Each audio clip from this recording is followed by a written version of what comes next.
BPSC TRE 4 में 1,20,000 सीटों पर विज्ञापन की मांग शिक्षक अभ्यर्थियों के द्वारा शुरू कर दी गई है। जोरदार तरीके से 9 तारीख को आंदोलन होने वाला है। पटना की सड़कों पर हजारों हजार की संख्या में अभ्यर्थी टीआरई 4 में रिक्ति कटौती हुई तो माननीय मुख्यमंत्री साहब को वोट नहीं देंगे वाली बात है। रिक्ति हाफ तो कुर्सी साफ की नारे के साथ अभ्यर्थी सड़कों पर उतरने जा रहे हैं। बहरहाल एक बड़ा सवाल उत्पन्न हो जाता है कि जब एसटीटी की परीक्षा कराने को लेकर शिक्षा मंत्री ने सहमति दे दिया, एसटीटी को लेकर बाकायदा फॉर्म भराने की बात कह दी गई, तो फिर रिक्ति कटौती करने का क्या मतलब है?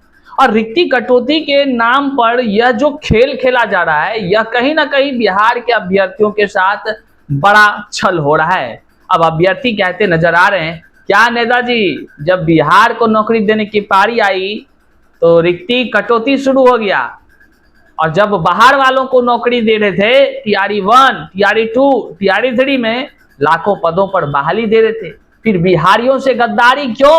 यह अभ्यर्थी कहते नजर आ रहे हैं। चाहे माननीय मुख्यमंत्री नीतीश कुमार के सोशल हैंडल एक्स प्लेटफॉर्म पर आप जाके कमेंट चेक कर लीजिए, या आप उनके किसी भी जो मंत्री हैं उन पर आप चेक कर लीजिए, सब में कमेंट में सारी बातें अभ्यर्थी की पीड़ा लिखी रहती है। तो आज के इस वीडियो में हम बात करेंगे कि 5 सितंबर तो बीत गई, क्या टीआरई 4 आ गई? 8 सितंबर तो बीत रहा है, क्या टीआरई 4 के पहले जो एस्टेट को लेकर के बातें कही गई, क्या वो बातें हो गई? और जहां रिक्तियों की बातें थी 1,20,000, 90,000, 80,000, 50,000, 27,000, कितना बहाली की बात अब हो रही है? 26,500 शिक्षा मंत्री की वादे भी झूठे नजर आने लगे हैं क्या? बड़ा सवाल उत्पन्न होता है। क्या एसटीटी को बहाली को लेकर के खबर आ रही है? क्या कुछ हम तमाम चीजों पर आज के इस वीडियो में चर्चा कर रहे हैं। उससे पहले नमस्कार स्वीकार कीजिए, मैं हूं हरे कृष्ण प्रकाश और आप देख रहे हैं साहित्य आजकल। साहित्य आजकल का मतलब ही है वह सच्चाई जो जानिए आपके लिए है साथियों बेहद आवश्यक है। चैनल पर नए हैं तो सब्सक्राइब कीजिएगा और अपने तमाम साथियों तक एक बार जरूर शेयर कर दीजिएगा। चलिए करते हैं मुद्दे की बात। देखिए, सबसे पहले हम बता दें, एसटीटी को लेकर के तमाम शिक्षक अभ्यर्थी अब ये कह रहे हैं कि 8 तारीख का हम इंतजार कर रहे हैं। 8 तारीख को विज्ञापन जारी नहीं हुआ, नोटिफिकेशन जारी नहीं हुआ तो फिर होगा पूरा आंदोलन, जन आंदोलन होगा। अभ्यर्थी अब इस दाव में फंस गए कि भैया कुछ दिन पहले शिक्षा मंत्री ने कहा कि ठीक है टीआरई 4 से पहले हमको जो है कि अगर एस्टेट कराना होगा तो हमको टीआरई 5 भी देना है, रिक्ति हम कटौती करेंगे, मतलब कि अगर 1 लाख सीट आएगा तो हम उसका आधा ही सीटों पर बहाली कराएंगे। अभ्यर्थी 2 गुटों में बंट गए। एक एस्टेट वाला सोचने लगा हम एस्टेट पास करेंगे तब न टीआरई 4 में बैठेंगे, पहले एस्टेट हो जाए बात खत्म। एक टीआरई 4 के अभ्यर्थी वो उसका कहना है कि भैया एस्टेट लो, सीटेट लो, बीटेट लो, जो लेना है लो, लेकिन रिक्ति कटौती बर्दाश्त नहीं होगा। अब यहाँ टीआरई 4 के तमाम अभ्यर्थियों की तरफ से आंदोलन का आगाज कर दिया गया। क्यों? सवाल उत्पन्न होता है कि अभ्यर्थियों ने आंदोलन का आगाज क्यों किया? क्योंकि अभ्यर्थियों से वादे शिक्षा मंत्री ने किया, मुख्यमंत्री ने किया, बाकायदा उप मुख्यमंत्री ने किया, तमाम सोशल साइट से वादे हुए, पोस्टर जारी कर करके कि 1,20,000 पदों पर आगामी टीआरई 4 बहाली में शिक्षकों का चयन किया जाएगा। लेकिन ये बातें, ये वादे कितनी सच्ची निकली ये आज किसी से छुपा हुआ नहीं है। चाहे शिक्षा मंत्री हो, मुख्यमंत्री हो, उप मुख्यमंत्री हो, सबका भाषा बदल गया। सब कोई टीआरई 4 के बाद टीआरई 5 की दुहाई देते नजर आ रहे हैं। वहीं पर जो है कि अब वो ये कह रहे हैं रिक्ति आधा कर दिए, रिक्ति आधा 50,000, 1,20,000 का 60,000 होता है, लेकिन उसका गणित अलगे है, 50,000 की बात कर रहे थे। अब फिर अचानक शिक्षा मंत्री को कहीं से अचानक आता है, ज्ञान की प्राप्ति होती है और अचानक प्रेस कॉन्फ्रेंस करते हैं, वो तमाम वो बातें कह जाते हैं, कहते हैं हम टीआरई 4 में 27,000 पर बहाली देंगे। अब खबर जो आ रही है कि 26,500 ही सीट उनको प्राप्त हुए हैं, अब सारे 26,000 पर ही बहाली आएगी। मतलब शिक्षा मंत्री के बयान का कोई महत्व नहीं है क्या? ये सवाल उत्पन्न होता है। ये अभ्यर्थी सवाल कर रहे हैं और साफ कह रहे हैं, हुजूर आपके बातों का कोई मत है भी कि नहीं, कोई महत्व है कि भी नहीं, कि साफे शिक्षा मंत्री के बात को दूध भात मान लिया जाए, साफे मान लिया जाए क्या? अरे भाई कोई तो लॉजिक होगा।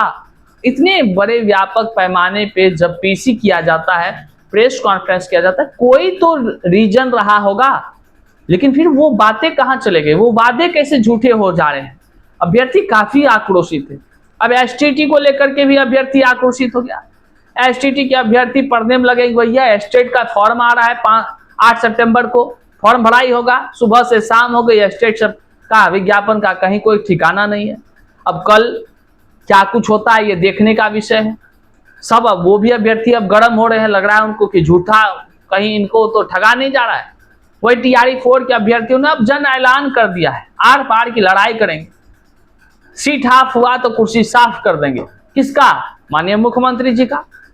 आखिर क्या लगता है कि माननीय मुख्यमंत्री जी के छवि को कोई जानबूझकर अधिकारियों द्वारा धूमिल किया जा रहा है? क्योंकि माननीय मुख्यमंत्री ने पहले ही खुशखबरी दिया था कि टीआरई 4 में 1 लाख से अधिक पदों पर, 1,20,000 से अधिक पदों पर बहाली होगी। तो 1,20,000 से अधिक पदों पर बहाली होगी तो फिर बहाली गया कहां? अब तो संशय उत्पन्न हो गया, लोग परेशान हैं। अब 9 सितंबर को बड़ा आंदोलन करने जा रहे हैं। अब बड़े आंदोलन में आप शामिल होते हैं कि नहीं होते हैं, आप कमेंट में जरूर बताइएगा। क्या आंदोलन से 1,20,000 रिक्ति टीआरई 4 में आ जाएगी, ये आप जरूर बताइएगा। वैसे शिक्षकों के जो नेता बने हुए हैं एमएलसी सब, क्या उनका मांग है वो आज तक रखे हैं टीआरई 4 में रिक्ति बढ़ने को लेकर के? आप जरूर बताइएगा, क्योंकि मगरमच्छ वाले आंसू तो कई सारे एमएलसी के आंखों से हमने बहता देखा। क्या उस आंसुओं की कोई कीमत रही? जो उस मत देने वालों का कोई महत्व रहा, जिन्होंने उसको एमएलसी बना दिया, शिक्षक समाज का एमएलसी बना दिया? क्या उन्होंने टीआरई 4 में रिक्ति बढ़ोतरी को लेकर एक ट्वीट तक किया है क्या? कमेंट में आप हमें जरूर बताइएगा। कौन ऐसे नेता हैं जो टीआरई 4 में रिक्ति बढ़ोतरी को लेकर के अपनी मांगों को रखा होगा? जरूर आप एक बार चिंतन कीजिएगा। और सबसे बड़ा सवाल है कि जब टीआरई 1, 2, 3 की बहाली हो रही थी, उस समय डोमिसाइल नीति लागू नहीं था, तब भी सरकार लाख पदों पर बहाली लगभग ला रही थी और काफी संख्या में बाहरी राज्य वाले चयन भी हुए। सब बल्ले बल्ले हो गया। बिहार के अभ्यर्थी तब भी ये कह रहे थे डोमिसाइल लागू कर दीजिए, डोमिसाइल लागू कर दीजिए, लेकिन नहीं, अपने लाभ, अपने सत्ते की नशा में जीने वाले व्यक्तियों ने डोमिसाइल नीति लागू नहीं किया। 1, 2, 3 बीत गई, अभ्यर्थियों का तकदीर चौपट हो गया, लोग अधिक उम्र में चले गए, बर्बाद होते गए, तबाह होते गए, निराश होते गए, परेशान होते गए, हताश होते गए और अपने जीवन के इस नैया को लग रहा है कि अब वो चला नहीं पाएंगे, वो परेशान होते गए। अभ्यर्थी कह रहे हैं जब डोमिसाइल लागू करने को लेकर जन आंदोलन हुआ, दबाव बढ़ा, तो नेताजी को ज्ञान की प्राप्ति हुई और डोमिसाइल ऐसा लगाए हैं कि लगे ना वो डोमिसाइले है ना वो कुछ है।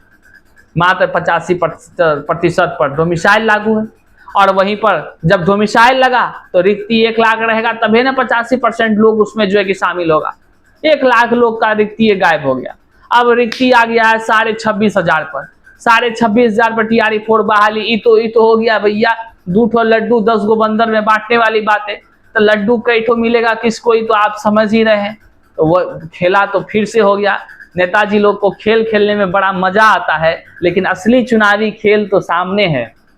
असली खेला सामने है, जिसमें आम आवाम खेल खेलते हैं और उस खेल के जो फल निकलता है, उस खेल का परिणाम निकलता है, तब कोई एक नेताजी बनते हैं। तो अभ्यर्थी के लाखों परिवार भी इस खेल का हिस्सा बनने वाले हैं। अभ्यर्थी साफ कह रहे हैं, रिक्ति हाफ तो नेताजी कुर्सी होगा आपका साफ, नहीं तो टीआरई 4 में 1 लाख से अधिक पदों पर आप बहाली कराने को लेकर के विज्ञापन जल्द से जल्द जारी करिए। बहरहाल देखने का विषय होगा क्या कुछ होता है। एसटीटी को लेकर के भी खबर अब तक यही है कि संशय में है, अभी तक विज्ञापन जारी हुआ ही नहीं है। आखिर अभ्यर्थी फॉर्म कैसे भरे, टीआरई 4 का तो अलग ही मसला चल रहा है। जो भी अपडेट होगा हम आप तक जरूर पहुंचाएंगे। चैनल पर नए हैं तो सब्सक्राइब कीजिएगा। मिलते हैं अगले वीडियो में, तब तक के लिए जय हिंद।